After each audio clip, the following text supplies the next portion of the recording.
bose abanyarwanda n'abakongomani mwumva ikinyarwanda ni mwarimu Ben nkuko bisanzwe nagarutse mu biganiro bigiye bitandukanye ari nako twimvira umuziki. Abantu barereye mu Rwanda, Canada, Kongo Kinshasa, Uganda, Burundi, byo ni bihugu nagiye mbona binkurikirana n'abashuhuje cyane n'abakuriye isari ry'iburyo bakurira n'isari ry'ibumoso, ubwo nabahaye amasari y'ibimane. Hanyuma rero tubavandimwe aho mugiye muherereye, naje kugira ngo tuganire twungurane ibitekerezo tunumva n'akaririmba. Rega mujye munyandikira mu namwe indirimbo mukeneye kumva, izi ndirimbo mushaka ko nabacurangira. Rimwe na rimwe ndazibura.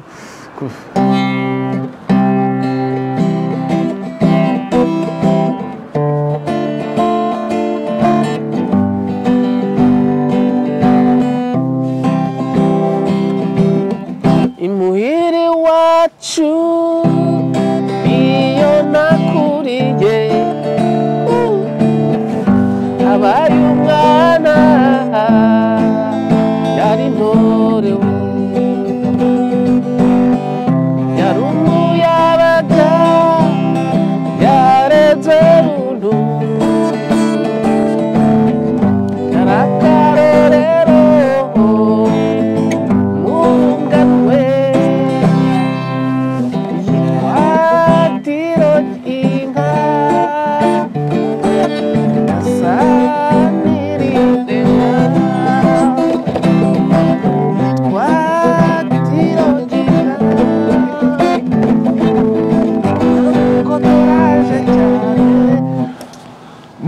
rero sinzi ngo tugiye kuganira ku ihe ngingo, ariko ngiye kwishaka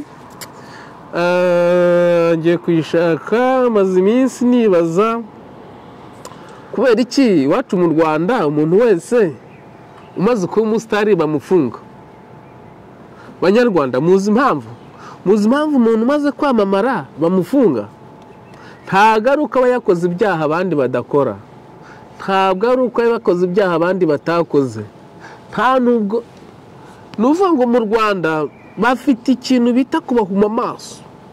Kubahuma amaso mutazigera mutekereza na rimwe, muzahore kuri YouTube mureba ibintu bitafite shinge na rugero ngo runaka yafunzwe. Umva ibyo binyamakuru harimo Sabe, ibyo binyamakuru ubona bikomeye cyane, harimo mama w'Urwagasabo, nawe buriya nabonye ari umuheza nguni wa danje.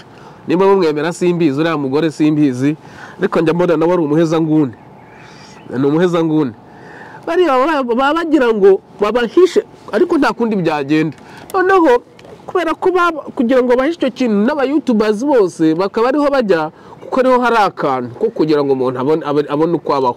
Ariko mu by'ukuri intego yo kugira ngo umuntu abe yari umusitari, namara ko umusitari bamufunga, bakora akaha gatoya, mwinjira no mu buzima bw'umuryango we, ngo umugore yahohoteye umugore, ça c'est la vie privée d'une personne.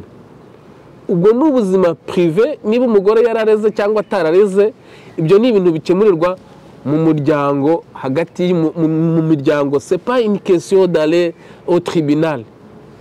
Nyamuneka ntago ari ikintu cyo gutanga ikirego ngo abantu bajye mu manza. Ibyo ni ibintu byigirwa mu miryango, hagati ubwabo mu miryango. Ibyo rero iyo umuntu ari umusitari baba baprofise kugira ngo mwebwe babahuma amaso, mutamenya ko muri Kongo M23 babana banyu bari kurangiza segonderi, babahutu bari kurangiza segonderi 9 years, babafashe bakabajyana gupfira muri Kongo muri M23. Abari abatutsi babahita baba abayobozi babo bana banyu, noneho abana banyu bagakorerwaho stage. Murumva neza? Murumva? Ibyo nakazi kanyu, nzaza mbabwira ibintu uko mbibona, mushaka mu byumve cyangwa mu byihorere. Ibyo nakazi kanyu. Ikindi kandi njyewe ibyo ntibindeba, narabacitse, narigendeye. N'umushanga aho muri ntago muzangira nka Rusesabagina. Rusesabagina yazize ko yashakaga ingoma, yashakaga ubutegetsi. Nge sinshaka ubutegetsi, nshaka kubaho numva ntekanye, ntafite ubwoba ngo bazantega umunyeshuri. Ariko ariko shamura abagome hakuzi kugutega umunyeshuri abanyeshuri bakajya bakwandikira utubaruwa tw'urukundo. Faites attention, njye nararebaga kure cyane, nahoraga ndi hyper vigilant. Nahoranaga hyper vigilant njyewe mu buzima bwanjye. Nakuvuga ngo hyper vigilant nuko umuntu ufite umva nabaga mfite amaso mu gihe mwega mufite abiri njye nabaga mfite amaso 8. Urumva? Hanyuma n'umunyamakuru nawe nzamuvugaho namuhaye content nyinshi cyane. Bigezaho ndawugiramo amafaranga ariko reka banze ndirimbe nuko kuko nduba mfite umujinya.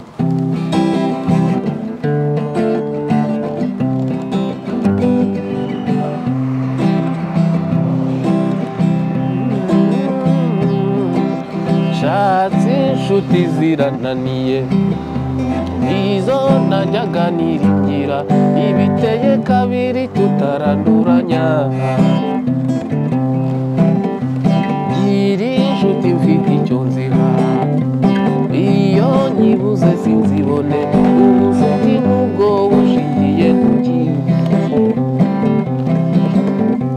ubu n'ubugira gatatu ubikwa mvuye mu kabari nasangiye na benshi nkabura ntabara. Nibyo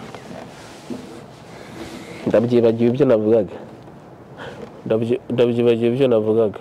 Urumva iyo ndirimbe mpita njya muri mudu nibagirwa ibibi nari ntangiye kubabwira n'uburakari bw'ibintu njya mbona nabonaga bakagutega umunyeshuri sha ngo kwandikira ibaruwa noneho numusubiza barebe bazajya gukoresha umukono wawe. Faites attention mes chers amis, njye nababona njyewe nabaga mfite amaso 8 mwege mufite 2 sibyo. Hanyuma rero reka iyo ngingo tuyireka uko inyibutsa byinshi cyane.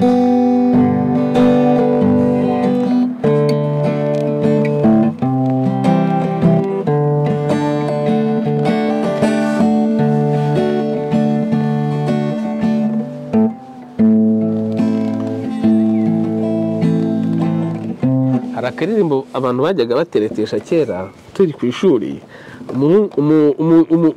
umuhungu yanyeretse turi muri primaire akabaruwa umukobwa yamwandikiye. N'umuhungu twitiranwaga amazina epfiriya awe koshamise nkumbura abantu we. Hari umuhungu twiganaga twitiranwa umukobwa nanone nawe umukobwa aramwandikira amushyiraho akaririmbo ngiye korerimbira kamunyeshuzi. Jewe nasanze urukundo nyarukundo rutagurwa irunakurirwa kereka umutima wonyine ni urwigenera. Ariko hari ahantu yavugaga ngo amagambo yakoresheje ndayibagiwe. Oya ntago ari iwe ni yende nabonye umunsi niyingiye nabonye umunsi wandutiye nibwo nabonye uwo nkunda koko nabanje kwishima ntazi impamvu ntazi ko turi mubonane ngo naraje yo kabaho ubwo rukundo n'igitagaza bazunze benshi muri iki gihe ikubange n'uriyangana n'ugiye kuza n'umwe simama nsigare niruka ku gasozi. Niko twavugaga icyo gihe n'umukobwa wakaririkiye umuhungu wakaririmba. Kera abantu barakunzanaga batareba ata umuntu urukundo rwo mu bwana rurashimisha. Umuntu agukunda atagambiriye kumenya password ya konte yawe cyangwa password y'ikarita yawe ya banki. Kera niko byabaga bimeze, ariko uyu munsi umukobwa aragukunda agamije ariko we mbega abanyarwandakazi cyakora inaha ugize amahirwe hakaba hari umunyarwandakazi mwakundanaga by'ukuri ukamushugurikira akaza cyangwa se nawe akaza mukabana ino, mwaba muri paradizo. Ariko ntawe wabona, araza abakeneye kugera kuri buno butaka, apfa kuhagera gusa indaya w'amafaranga kakigurisha kakahava kugira ngo arebe ko yakemura ibibazo by'iwabo iki nibaza. Ariko ugize amahirwe ukaba ufite umunyarwandakazi mwakundanaga apana mwahararanye, mukaba nangaha mukaba mwarakundanaga, yaba ari paradizo. Kuko urumva kubana n'umuntu ntabwo uba muhuje imyumvire imwe. C'est vrai, ntabwo abantu twumva ibintu kimwe nanga. Ngewe nejo bundi nari ndahantu kwirimbi nagiye gusura amarimbi. Nge nkunda gusura amarimbi, no mu Rwanda narabikoraga kugira ngo ndebe yavutse ryari yapfuye ryari.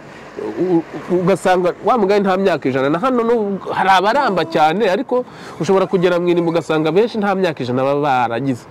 Mpura n'umuntu, urabona twebwe umuntu apfuye adafite umwana, bihise binyibutsa aho nakoraga ku ishuri, umukoresha wanjye horaga nshyiraho pressure ngo nindongore please.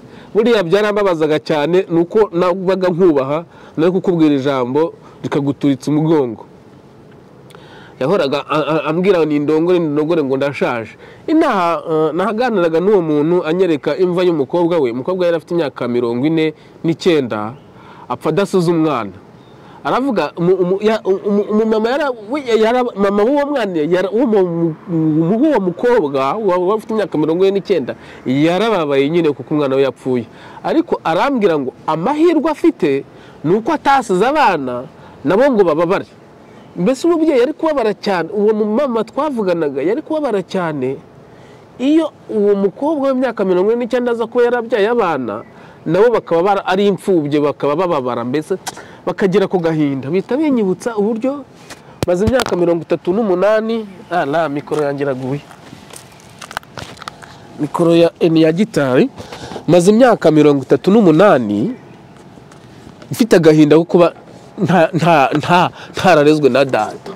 Inaha rero nagaruko babyumva, kuva umuntu apfuye adasize umwana ni ikintu cyiza kuri bo, ni ikintu cyiza kuri bo kuko nta gahinda aba basigiye. Reka soze ikiganiro rero. Murabona mikrofone yaguye, hano hari ivuga, hano hari ya gitari, ariko munyihanganira ubundi mbanze nyishyireho, ubundi twiganirire ariko kukita ibi ntago bisanzwe. Mikrofone igatakara man, ubundi ibifashe neza akanako kamanze ngashyiraho nakayungurura amajwi. Ariko buranije, hano turi hafi ubwo izuba rirenze ni 3:30 z'ijoro. Izuba ririmo rirarenga, ubu ni 3:30 z'ijoro. Reka nahe njye kuryama.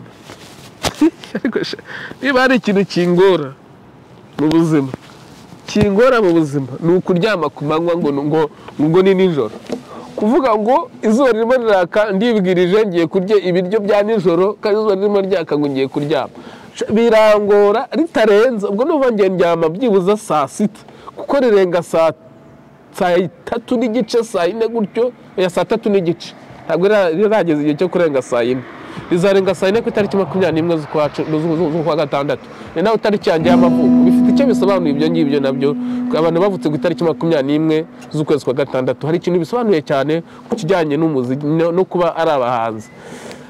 Hanyuma rero ubwo ngubwo, ariko burije aha sinzi niba amashusho kigaragara neza. Kandirimba akaririmbo ka nyuma ndaririmba ihese,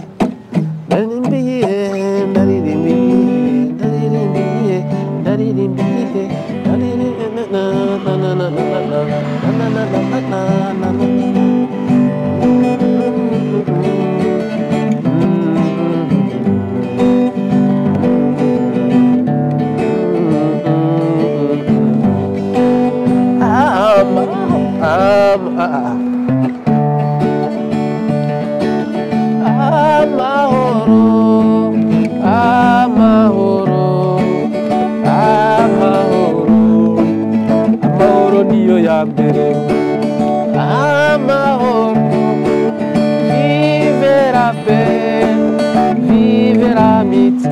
Ndimo ndakotora, vive la paix, vive l'amitié, vive l'unité.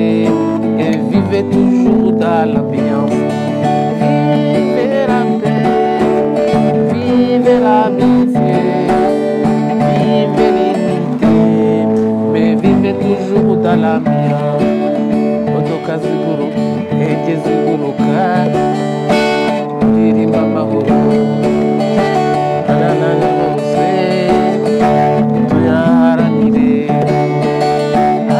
amahoro amahoro amahoro amahoro niyo yaka. Hanyuma mu gashati mba niyambaye mba naratoraguye mujye mwihangana caguwa izi ni caguwa zazaga mu Rwanda. Erega abana bazungu bazi ubwenge mwaza muca caguwa bagakereya systeme yo kugira ngo twizane kuzambarira iwabo kandi n'igihugu cyacu nicyo kizishyura. Murabyumva abantu nubwo wagira bafite memoire yabiri hejuru cyane rwose ntago twumva ibintu kimwe. Nibyo nabwiraga ko wa mama we yishimiye ko umukobwa we yapfuye nta bana asize mu gihe ngiye umukoresha wangiye nkiragaho pressure byarambabaza nuko nakubahaga bisubira nari kugukubita ijambo rikaguturitsa umugongo. Cyaho Imana ibampera umugisha naho ubutaha.